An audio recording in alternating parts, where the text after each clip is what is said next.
Hi students, today I'm going to be showing a drawing that has to do with form and value.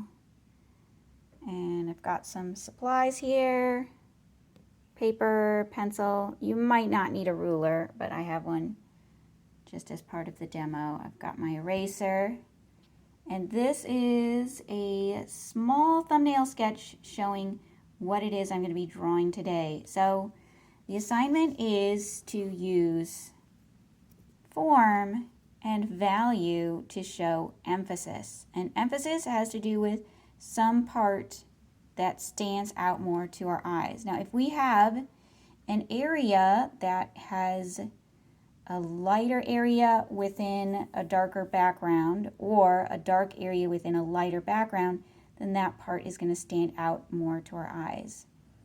So I've got a mug with a little mouse here.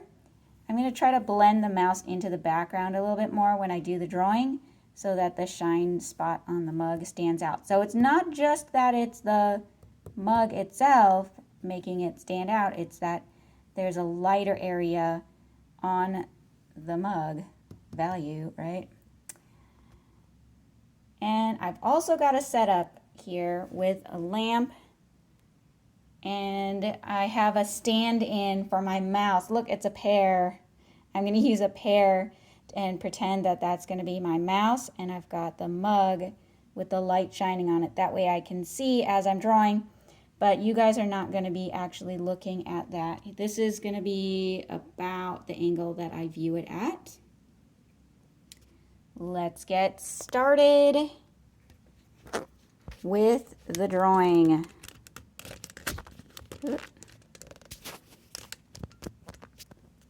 Getting it set up there. Okay, now I've got my example, my words. Okay, so if you need to make a straight line somewhere on the mug, you can go ahead and use a ruler. I'm actually not going to use a ruler. And sometimes we just need to erase, so I've got my eraser here and it's ready and handy. I'm going to start with the form of the mug. For a mug, I have a basic cylinder. And a cylinder, it's round at the top, but because it's tipped, I'm really just seeing a part of it. And it helps if you hold your pencil loosely and kind of swing your arm around like an oval shape. That helps you to get a nice oval for the top of the mug. Okay, then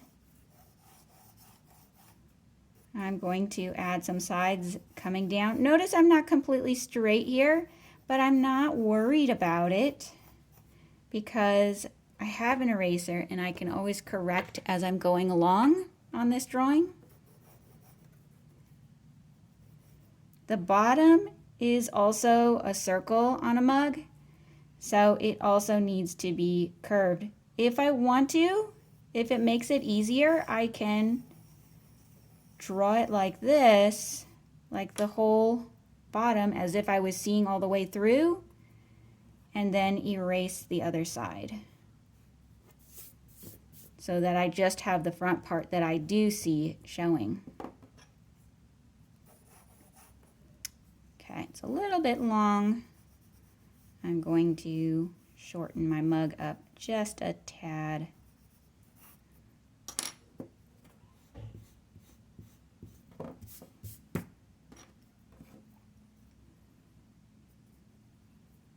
And now I need to add that handle on. I know it's coming out of the mug about here, and it ends up back on the mug about here. I look at how far out the mug handle is coming, and I know that it's going to curve. The bottom, from my view, it looks like it comes out mostly straight and then it curves. But it depends on the angle that you're looking at it from. Like if you're looking at a mug at home and you have like a different handle, or you have, you're looking at it from a different point of view, then you draw it different.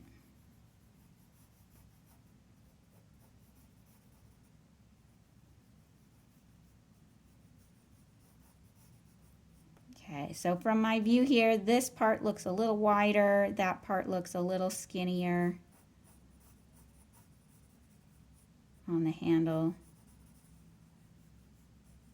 Okay, the lines look a bit fuzzy right now, but whenever you start off a sketch, it can tend to be that way, and then as you go along, you sharpen up the lines. Okay, so I've got my basic form for the mug. Inside the mug, there were a couple of pens, some markers, actually, that's more accurate. I like having a nice sharp black marker sometimes when I want to make an outline on something, or like this.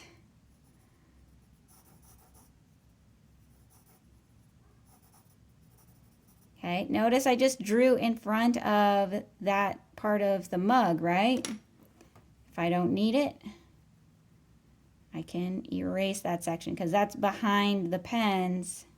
I don't see it.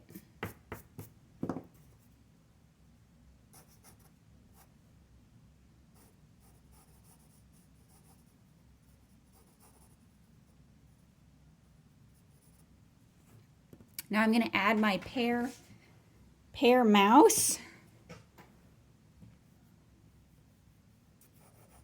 So I'm actually just going to, I know it's not going to look like a real mouse, right? It's just going to be a cartoon style mouse, but this helps me to give an idea of making it more 3D looking.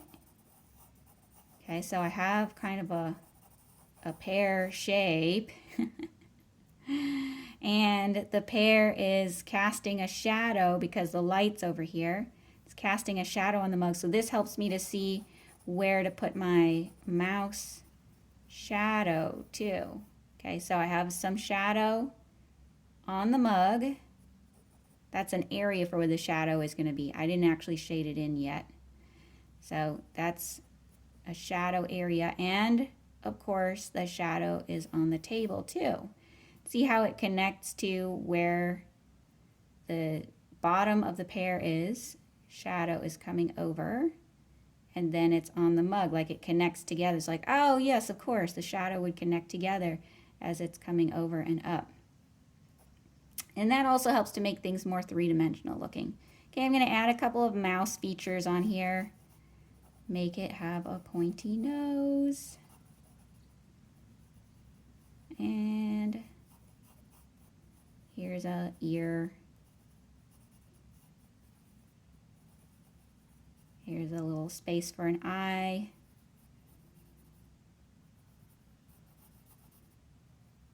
Some front legs. I'm pretending this mouse is looking for a pen. Do you know any mice that are looking for pens? No? And now I'm going to tuck his foot up here in the shadow area because I don't want it to actually stand out too much on mine. And here's a tail.